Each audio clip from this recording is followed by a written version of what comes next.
একটা গণতান্ত্রিক সরকার দেশের ছাত্র যুব সমাজের কাছে কতটা বিপজ্জনক হয়ে উঠতে পারে তার উজ্জ্বল প্রমাণ হয়ে থাকলো ভারতবর্ষের নরেন্দ্র মোদী সরকার।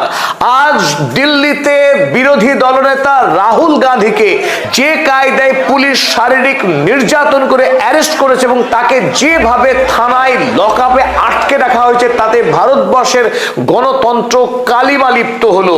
ভারতবর্ষের ছাত্র জনতা যখন শিক্ষামন্ত্রীর পদত্যাগের দাবিতে দিল্লির যন্তর মন্তরে আন্দোলন চালাচ্ছিল ককরোচ জনতা পার্টির আয়োজনে, সেই আন্দোলনকে ছত্রভঙ্গ করবার জন্য পুলিশ যে পাশবিক শক্তি প্রয়োগ করেছে, তাতে ভারতবর্ষের গণতন্ত্রের মান সীমাহীনভাবে নিচে নেমে গিয়েছে। এবং যখন সোনম ওয়াংচুক টানা 20 দিন ধরে অনশন আন্দোলন করছিলেন একমাত্র দাবি নিয়ে যে ভারতবর্ষের শিক্ষামন্ত্রী ধর্মেন্দ্র প্রধান তার আর শিক্ষামন্ত্রী থাকবার কোনো যোগ্যতা নেই, কারণ তিনি যখন দেশের শিক্ষামন্ত্রী তখন একটার পর একটা পরীক্ষা, নিট থেকে শুরু করে দেশের গুরুত্বপূর্ণ পরীক্ষাগুলোতে প্রতিবার প্রশ্ন ফাঁস হয়েছে। অথচ এতগুলো প্রশ্ন ফাঁস হবার পর যখন দেশের অসংখ্য ছাত্র ইতিমধ্যে আত্মহত্যা করেছে এবং অসংখ্য ছাত্র যারা কোমায় চলে গেছে, হতাশার সঙ্গে লড়াই করছে প্রতিদিন, সেই ছাত্র সমাজকে আধারের দিকে ঠেলে দিয়ে দেশের শিক্ষামন্ত্রী ধর্মেন্দ্র প্রধান অনায়াসে বিলাসিতায় দিন কাটাচ্ছে। আর এই অন্যায়ের বিরুদ্ধে যখন সোনম ওয়াংচুকের মতো আন্তর্জাতিক খ্যাতনামা বিজ্ঞানী, শিক্ষক এবং পরিবেশ আন্দোলনকারী যখন যন্তর মন্তরে অভিজিৎ দীপকে দেখে সামনে রেখে যখন তিনি অনশন আন্দোলন করছিলেন, সেই সম্মানীয় অনশনকারীর সঙ্গে দেশের সরকারি কোনো প্রতিনিধি বিন্দু মাত্র আলোচনা করেনি, বরং 20তম দিনে তাকে বলপূর্বক জোর করে উঠিয়ে নিয়ে যাওয়া হয়েছে দিল্লির সফদরজং হাসপাতালে, তার অনশন ভেঙে দেওয়ার চক্রান্ত করে।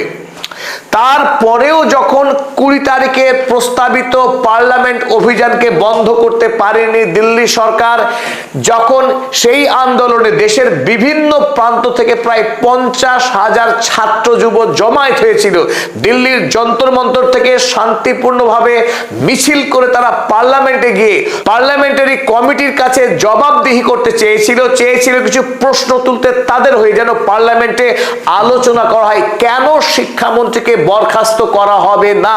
এই চূড়ান্ত ব্যর্থতার দায় স্বীকার করে ভারতের শিক্ষামন্ত্রী কেন পদত্যাগ করবে না, এই প্রশ্নে যখন ছাত্ররা দিল্লি অভিমুখে যাত্রা করেছিল, নজিরবিহীনভাবে তাদের উপরে ক্র্যাকডাউন করেছে ভারতের কেন্দ্র সরকার। যে কায়দায় ছাত্রদের উপরে শারীরিক নির্যাতন চালানো হয়েছে তা এক কথায় বর্বরচিত এবং পাশবিক। শান্তিপূর্ণ আন্দোলন করা গণতান্ত্রিক দেশের বড় অধিকার এবং শাসক দলের বিরুদ্ধে মতামত দান করা গণতন্ত্রের জন্য স্বাস্থ্যকর। সেই গণতান্ত্রিক শান্তিপূর্ণ প্রতিবাদী যুবকের উপরে সরকার যেভাবে রাষ্ট্রীয় সেনাবাহিনীকে লেলিয়ে দিয়েছে, এমনকি উর্দি ছাড়া সাধারণ পোশাক পরা বেশ কিছু যুবককে দেখা গিয়েছে পাশবিকভাবে লাঠি চালাতে এই নিরীহ ছাত্রদের উপর। আর এই ছবি ছড়িয়ে যাওয়ার পর গোটা দেশে ক্ষোভের আগুন দাউ দাউ করে জ্বলতে থাকে।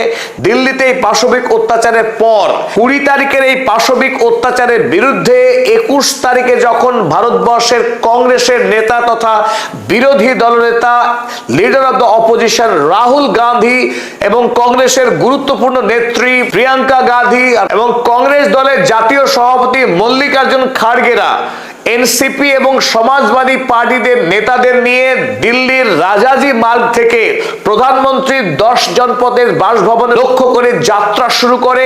এই প্রশ্ন নিয়ে প্রধানমন্ত্রীকে তারা জিজ্ঞাসা করতে চান যে কেন ছাত্র যুবদের উপরে পুলিশকে লেলিয়ে দিয়ে এহেন শারীরিক অত্যাচার করা হলো, কেন তাদেরকে পার্লামেন্ট পর্যন্ত যাওয়ার অনুমতি দেওয়া হলো না।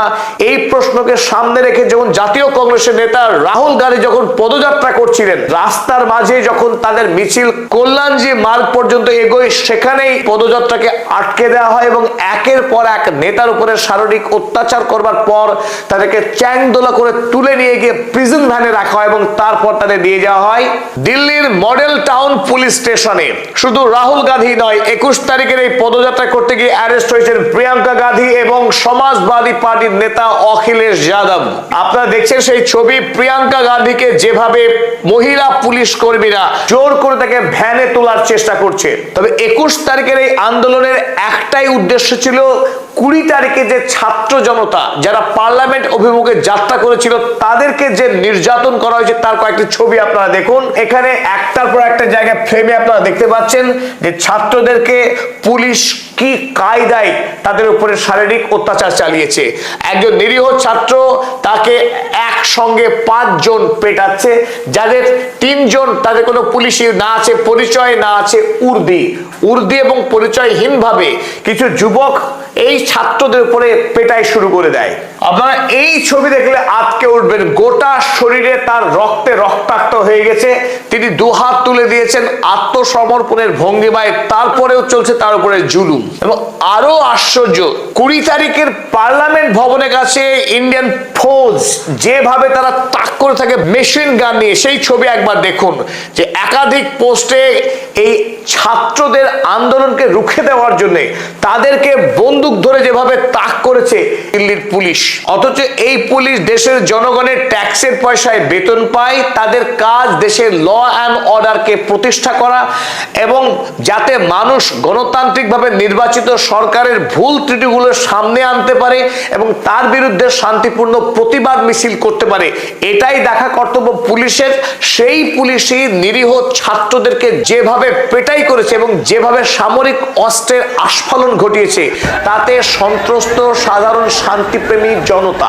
যে ভারতবর্ষের মহাত্মা গান্ধী ইংরেজ অত্যাচারী শাসকদেরকে দেশ থেকে তাড়াবার উদ্দেশ্যে বারংবার তিনি অনশন ধর্মঘট করেছেন এবং সেই অস্ত্রকে ব্যবহার করে একটা সময় ভারতবর্ষের স্বাধীনতা আন্দোলন কন্যাকুমারী থেকে কাশ্মীর, গুজরাট থেকে আসাম পর্যন্ত বিস্তৃত হয়েছিল। সারা ভারতবর্ষের মানুষ ঐক্যবদ্ধ হয়েছিলেন ইংরেজদেরকে দেশ থেকে তাড়ানোর অভিযানে। কিন্তু আজকের এই নরেন্দ্র মোদী সরকারের সময়ে সোনাম ওয়াংচুক, যিনি ভারতবর্ষের একজন বিখ্যাত ব্যক্তিত্ব, তার সঙ্গে যেভাবে অন্যায় করা হয়েছে, যেভাবে অত্যাচার করা হয়েছে, তাকে জোর করে হাসপাতালে তুলে নিয়ে যাওয়া হয়েছে শুধু একটাই লক্ষ্য নিয়ে, 20 তারিখের এই পার্লামেন্ট অভিযানে যেন কোনোভাবেই সোনাম ওয়াংচুক শরিক না হতে পারে, শুধু এই উদ্দেশ্য নিয়ে জোর করে তাকে তুলে নিয়ে যাওয়া হয়েছে। অর্থাৎ গণতান্ত্রিক আন্দোলন করার অধিকারকে খর্ব করার সব রকম প্রচেষ্টা করছে নরেন্দ্র মোদী সরকার। আর এর ফলে ভারতবর্ষের বিরোধী দলগুলো আজ থেকে একটা শক্তিশালী ঐক্যবদ্ধ প্রতিবাদ সভায় নামবে, এটাই আমাদের অনুমান। বিশেষ করে জাতীয় কংগ্রেস দল গোটা ভারতবর্ষের প্রতিবাদ আন্দোলন নামবে নিশ্চিতভাবে। তবে ভারতবর্ষ মহাত্মা গান্ধীর দেশ, যে মহাত্মা গান্ধী গোটা পৃথিবীতে শিখিয়েছে গণতান্ত্রিক শান্তিপূর্ণ আন্দোলনের শক্তি কতটা, অহিংস আন্দোলনের আদর্শ এবং তার শক্তি যে কত ব্যাপক হতে পারে তা ব্রিটিশ সাম্রাজ্যের ভিত নড়িয়ে দিয়েছিল যে মহাত্মা গান্ধী। সেই মহাত্মা গান্ধীর আদর্শ আজও ভারতবাসী ভোলেনি, ভারতবর্ষের ছাত্র জনতা স্মরণ রেখেছে মহাত্মা গান্ধীকে। তাই আমরা 20 তারিখের এই পার্লামেন্ট অভিযানে দেখেছি অসংখ্য ভারতীয় যুবক তারা মহাত্মা গান্ধীর বেশে এই আন্দোলনে অংশগ্রহণ করেছিল। ঠিক একইভাবে ভারতবর্ষে এই স্বৈরাচারী গণতন্ত্রকে নিধনকারী যে শাসন ব্যবস্থা, এর বিরুদ্ধে দেশে আন্দোলন আরো জোরদার হবে খুব শিগগিরই।